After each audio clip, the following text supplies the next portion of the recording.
Imagine that you are standing at the bottom of a ladder. You're young, ambitious, hungry, and determined to prove yourself. You place that ladder against a wall, and climbing that ladder to the top of the wall is representative of achieving your definition of success. And for you, at that time, it may sound like, when I make 7 figures, I'll be successful. Or maybe, when I own my own business, when I hit 8 figures, when I can be financially free, when I can provide for my family. Your unique definition of success. And at that time, placing the ladder on that wall made perfect sense. You were in a different season of life, different responsibilities, different priorities, different fears. So you start climbing. And because you're driven, disciplined, relentless, you climb faster than most. You sacrifice weekends. You sacrifice sleep. You sacrifice your health. You miss dinners, get-togethers, bedtimes. You miss moments you'll never get back. But you justify it because you're climbing, because success is waiting at the top. So you keep going. The problem here isn't the ladder or your tenacity and ambition to climb that ladder so quickly. The problem is that years pass. You get married. You have children. Your values evolve. You realize your energy isn't unlimited. You start noticing that your son or daughter wants attention. Your spouse wants your presence. Your body wants recovery. Your mind wants peace. Yet you never stop climbing long enough to ask yourself a critical question. Would I still put my ladder against this particular wall today? Most high-performing individuals, entrepreneurs, leaders, CEOs, never ask that question. Instead, they climb faster. They climb harder because it's all they've ever done. It's all you have ever known. And that's the trap. The trap is that the better you become at climbing, the less likely you are to question the wall, which wall you placed that ladder on. Because everyone around you is applauding. Your revenue is growing. Your business is growing. Your net worth is growing. People are telling you constantly how successful you are.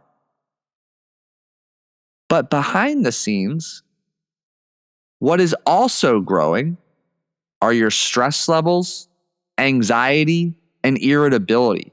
The distance between you and the people you love the most is growing. But because the scoreboard says that you're winning, you ignore the warning signs. You convince yourself, just one more year, one more goal, one more deal, then I'll slow down.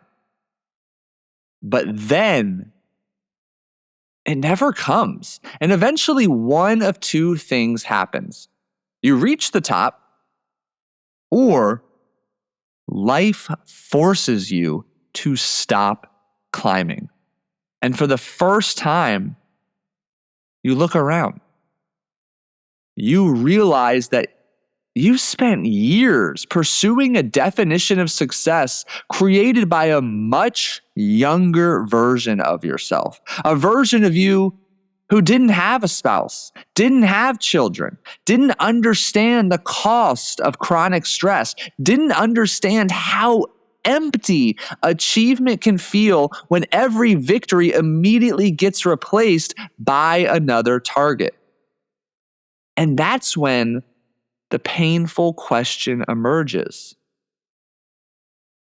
Why does everything I've worked so hard for not feel the way I thought it would? Listen, the real cost, it isn't the money you spent, it's the life you've postponed, the conversations you weren't present for, the memories you only half experienced. It's the vacations where your body was there, but your mind was still at work. It's the years spent believing success was something you would eventually arrive at instead of something you were supposed to define intentionally. What made you successful at 25 may be sabotaging you at 45. The ladder isn't wrong. Ambition isn't wrong. Goals aren't wrong. But if your definition of success hasn't evolved as you and your business has evolved, there's a good chance you're climbing a ladder that was placed against a wall years ago by someone you've long since outgrown.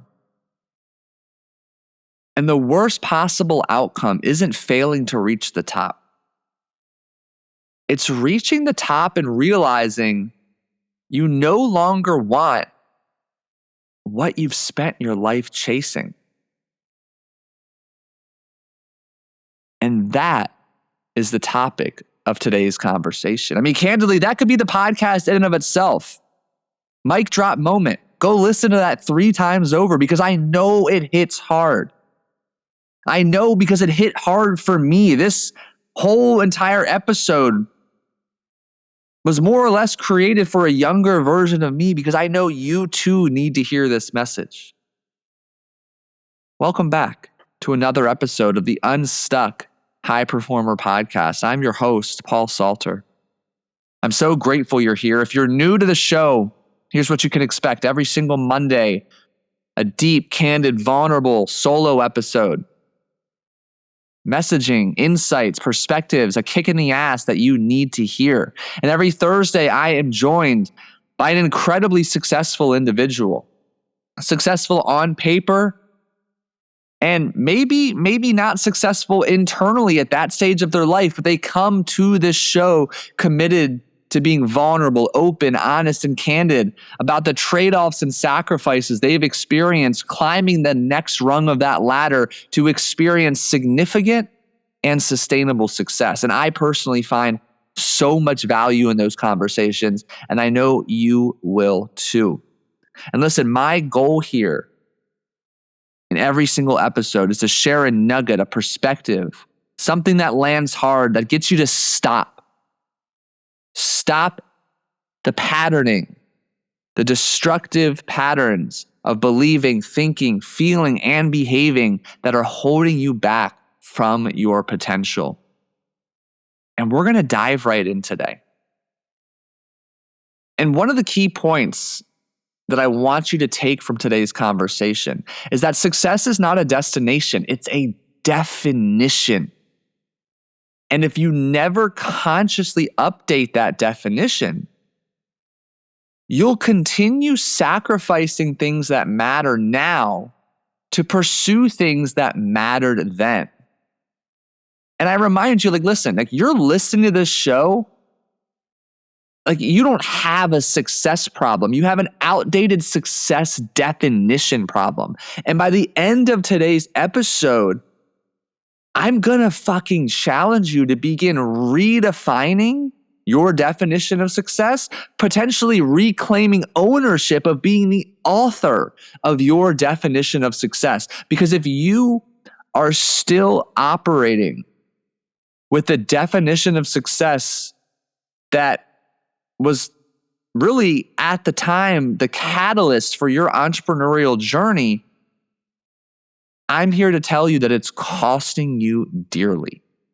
An outdated definition of success is costing you financially, emotionally, physically, mentally, spiritually, your entire well-being, your family's entire well-being are at the expense of your outdated definition of success. And I want to talk about a couple key points that I imagine are relatable for you. If you're someone right now who's starting to recognize shit, I'm in my early late 40s, early late 50s, and I'm still operating by the definition of success that I created when I was 25 and first got into this business or first on this trajectory of high performance. Well, if that's you, I have an imagination that after having achieved some significant success, it still hasn't felt like enough. It hasn't felt like you imagined it would feel. And as a result, consciously or unconsciously, you've continued to move the target further, bigger, better. And you do that with the utmost optimism and hope that when you achieve the next target, then all of your hard work and sacrifice will feel validated, like it was worth it. It even seems noble at times. Oh, I want to do bigger. I want to do better. I want to have an even bigger impact on the community and my clients. Yet, it's really just a pattern of self-sabotage, continuing to convince yourself that if you can do bigger, better, or go further, then and only then will you feel good enough, safe to slow down, safe to stop, smell the roses, if you will. Yet you continue to operate with this empty, hollow feeling, wondering when it's ever going to feel worth it. Are you able to genuinely enjoy what it is you've built? Like, take a moment. I'm going to pause. I'll leave some space here and just reflect on all that you've accomplished the last 5, 10, maybe 20 years.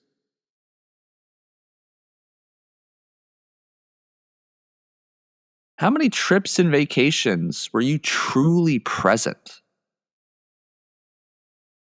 How many dinners and social events were you checking emails or squeezing in a quick call with your team? How many weekends and late nights did you work?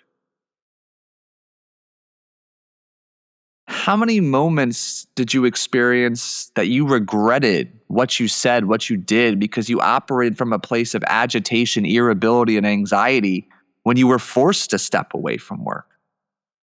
Listen, if you can't enjoy what it is you've built, there's an incongruency in your definition of success now compared to what you say you want and where you're going.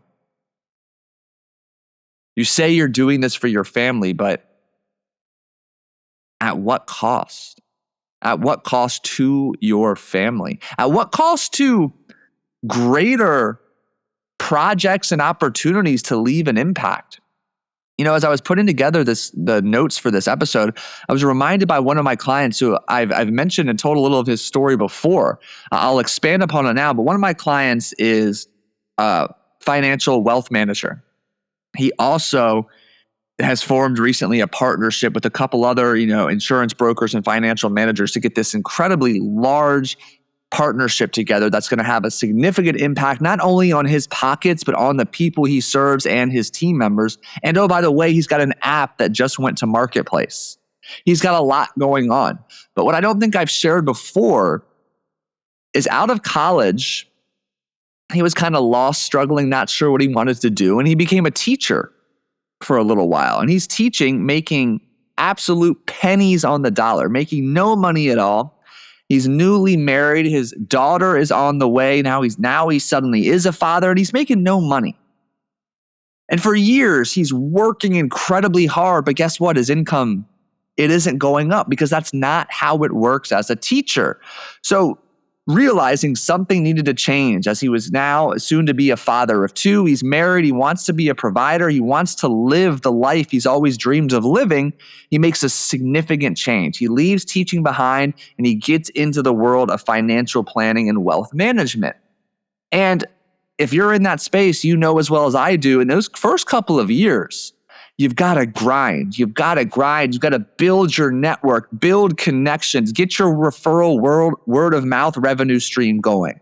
So for the first few years, he did nothing but grind. And one of the ways that he was seen and recognized and validated by his peers, his mentors, and his, superiors, if you will, was making what was called President's Club, which was based on the amount of revenue he brought in for his company. So I don't remember if he made it his first year, but very early on, he starts making President's Club. And again, that comes with validation, recognition, vacations, fancy award dinners that he can now involve his family in. It felt good. So year after year, he kept pushing for it. Long hours, late nights, taking calls at 8, 9, 10 p.m. Eastern time, working weekends, taking all of these calls during family moments, during his children's sporting events and extracurriculars. And when we began our work together, it became glaringly obvious that he was still on this trajectory, and all of his actions represented that younger, broke version of him who had no team, who had no money, who was just trying to make enough in a paycheck to put food on his table for his 2 kids and his wife. Life looked drastically different now. He had made President's Club several years in a row. He now had a team. He had this partnership forming. He had this app launching. Yet he was still operating by this outdated definition of success. If he could just bring in X number of dollars, if he could just have this much of a net worth, then he could slow down. Well, what was it costing him? Physical health, to say the least. Several injuries were mysteriously and frequently showing up. Inconsistent communication and connection with his wife. Not as much presence and time with his children as he would have hoped for and desired. And it was also pulling him away from some of these new business opportunities that he wanted to pour more of his time and energy into. The app project took 3 times longer than it should have. The partnership took 5 times longer than it should have to come to fruition because he was still so convinced that he had to go, sprint to get to President's Club. And as we began unpacking this and working through this, the app came to fruition faster. The partnership had a couple bottlenecks that were glaringly obvious. So he got proactive, troubleshooted, conquered them, eliminated this, got rid of that. And the partnership is starting to blossom. But my key point here is by operating with an outdated definition of success, it was costly to him physically, in his health, his well-being, in his family. It was also holding him back from some business and financial opportunities because he couldn't make the shift to letting go of that outdated definition of success. And one action we took that I feel will prove quite beneficial for him, and I can't tell you definitively until I check back in 6 to 12 months as we continue our work together. But rather than continuing to strive for President's Club, that's not his solo focus, is his primary income now. He's got multiple big revenue streams. We're measuring success by his hourly rate. Can you work an average of 5 to 8 hours less per week this year and make the same amount of money or more? And with those extra 5 to 8 hours per week, can you have a couple more family meals, a couple more family trips, family outings? We've changed the definition of success. It's no longer President's Club, X number of dollars from this particular revenue stream every year. Of course, that's important. Of course, it matters. Of course, we can still set goals there. But if he continued on the path he was on, he would have run himself into the ground. The partnership, the app, would continue to stumble. And who knows what his relationship with his wife and his children would look like in another 3 to 5 years. And that's the cost so many individuals miss out on. You say it from such a place of good intention that you're doing this for your family. The late nights, the weekends, the long hours. You say you're doing it for your family, but are you really? because your wife experiences an emotionally absent and disconnected version of you. Your kids experience a physically absent and emotionally distant version of you. Your business gets the best of you, and your family gets what's left over.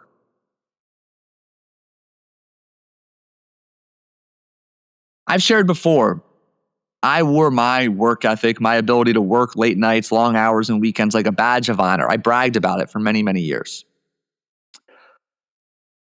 What maybe I haven't shared before, or maybe I've just alluded to it, is, my son was a happy accident. Total surprise. His mom and I did not know each other. We had not been dating long.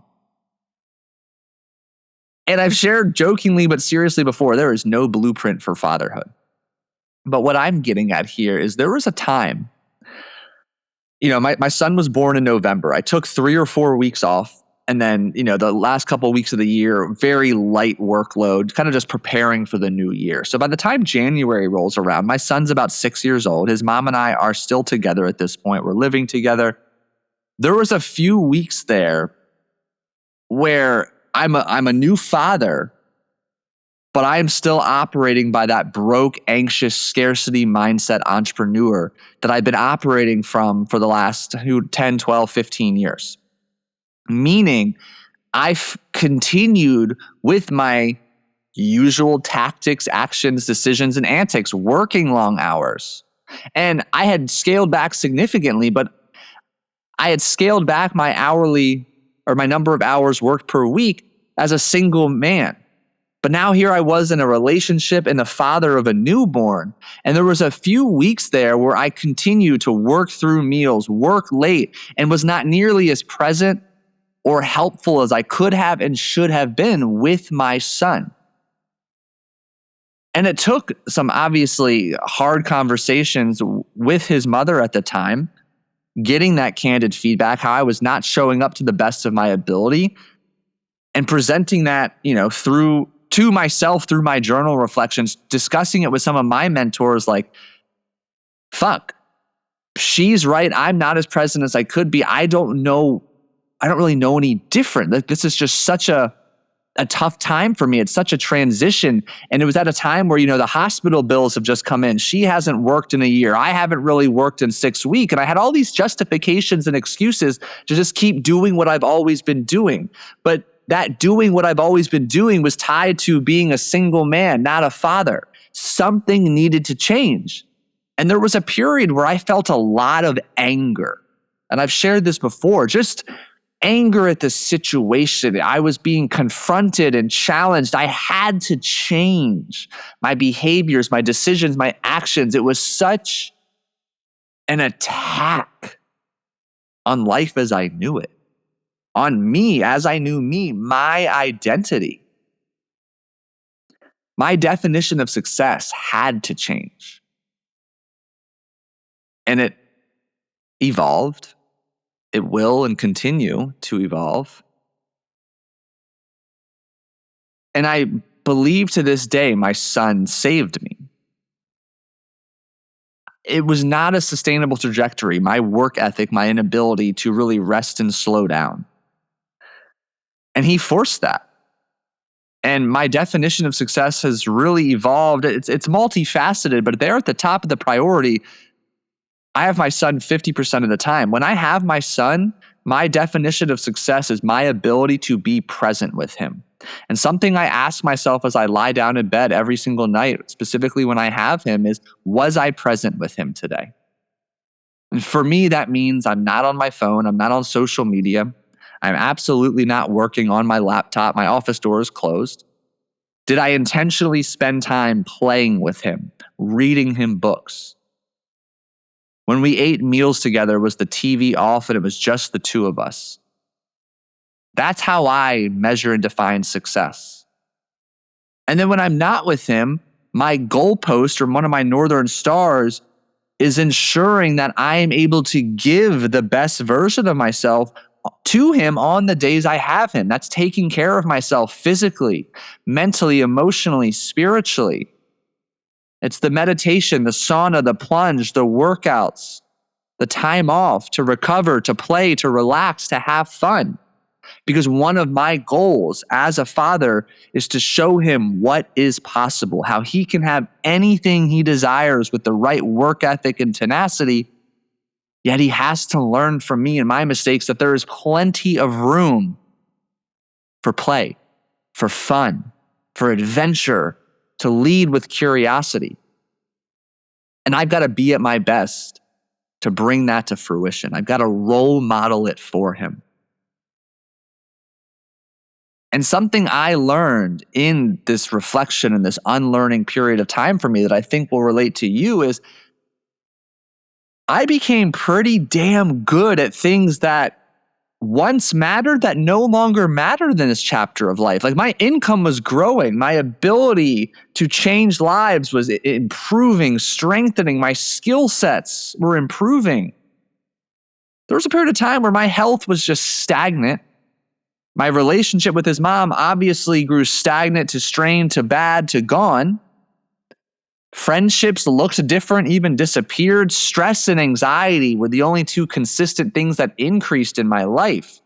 And I imagine you can relate. Like if there was a scoreboard of your life that tracked your income, but you had a score in your marriage, in your ability to parent, your friendships, your relationship with your family, would that scoreboard reflect that you're winning? I mean, sure, if the only metric you put up there was your bank account, it might. But that's not the full snapshot. That's not the full picture. That's the highlight reel, the social media clip that we see. Because the truth is, as you continue to climb this ladder, you've lost sight of who you are if you're not achieving. And listen, this is common. Like part of your hardwiring, your DNA. Like, so many people have significant success as a byproduct of emotional avoidance or a significant pain or experience that has created this propensity to avoid, numb, or repress emotion, pain, or discomfort through working, through doing more. And your problem is you've yet to do anything to ever address it. So you feel lost, anxious, disconnected, and fearful when you're not working or producing. And you may not only be running from your emotions, some candid truths, you may be running towards someone else's definition of success. One of my clients, I've mentioned her before, luxury real estate agent. Both of her parents were born abroad, moved here when she was young, always working multiple jobs as a way to provide for her and her siblings. And their version of success at that time, like her parents' specific version, was financially related. We need more money, more. There's never enough. We need more money to provide, to give our children opportunities. And my client, when she made the switch after one successful professional chapter into real estate for her next chapter of life, that same definition of success, more money, more, was how she operated. And for a decade, she increased her income every single year as her network expanded, her relationships and referrals expanded, her income expanded more and more every single year. Well, the last few years in particular, prior to our paths crossing, what also expanded was the amount of wine it took to help her fall asleep at night. The cost on her physical health and well-being, incredibly significant. Inconsistent workouts, inconsistent nutritious choices, inconsistent sleep, poor sleep hygiene, poor communication and connection with her husband, lack of presence with her family. And I've unpacked all of these in previous episodes, but what I want to highlight here that I haven't shared or talked about from this angle with her story is that her definition of success wasn't even hers. She was still operating with her parents' definition of success. More money. There's never enough. Keep working, keep putting more. But she had reached a point in her career, in her life, where for the longest time, she was justifying, providing this lifestyle, paying for her children's education. Well, now her firstborn was out of the house, thriving and having that education. Her next one was almost on her way out of the house. She had never taken a day off. She was always working, even on vacations, on her phone, checking email, replying to clients, returning calls. But with both her children soon to be out of the house, education financed and paid for, she was starting to run out of excuses and justifications to support that story, to support that outdated definition of success. And the next step was to define success on her own terms, that aligns with her chapter of life, where she wants to be in 1, 3, 5 years. And you too need to take an honest look at your current definition of success. I mean, picture it like this. Imagine running your company using the exact business plan you wrote 20 years ago. No market updates, no changes, no adjustments, no strategic reviews. Everyone, including yourself, would call that irresponsible. Yet that's exactly how you're operating in your life today. Successful, driven individuals and leaders revisit their business strategy often. Yet on the personal side, they're still operating from the same definition of success they set 10, 20 years ago. Are you doing the same? Let me get you out of here with this. A couple questions to ponder. And I want you to write these down. And I want you to make a commitment to allow yourself to really ponder, reflect, and think through these. How are you currently defining success? Who gave you that definition? Is it actually yours? Was it a parent?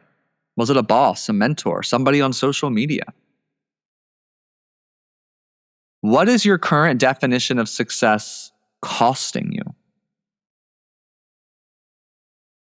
When was the last time you updated it? And if nothing changed, where would that definition leave you in 5 years? 10 years? Couple heavy hitters now, you ready?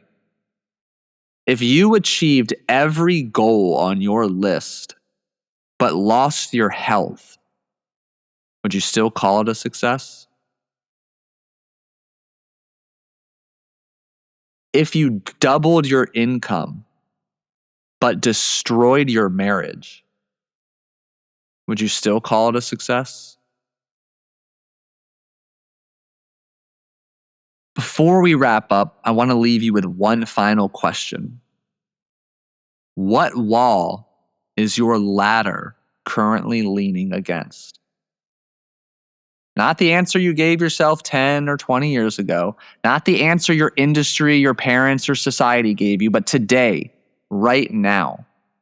Because if you're honest, you're not stuck because you lack discipline, motivation, or work ethic.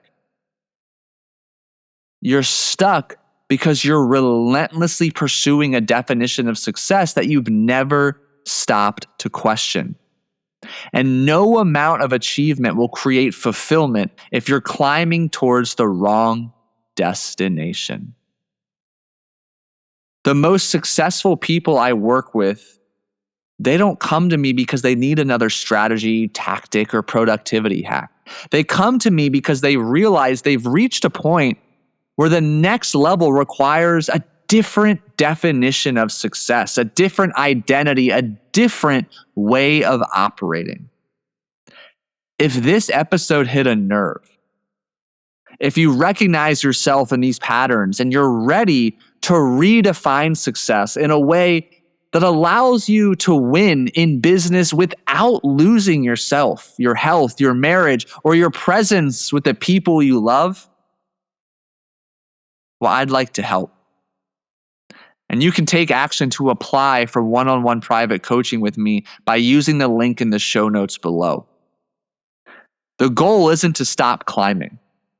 It's to make damn sure that your ladder is leaning against a wall that's actually worth climbing. Thank you so much for tuning in to another episode of the Unstuck High Performer Podcast. My one ask today is share this episode. Share this episode with the person in your circle, your network, who needs the wake-up call to update their definition of success. And if you'll also take 30 seconds to leave a genuine rating on Apple Podcasts and Spotify, or wherever it is you're listening to this show today, your rating, your review goes a long way in supporting me, supporting the show, and is greatly appreciated. Well, thank you again for listening. Make today great, and I'll catch you in the next episode.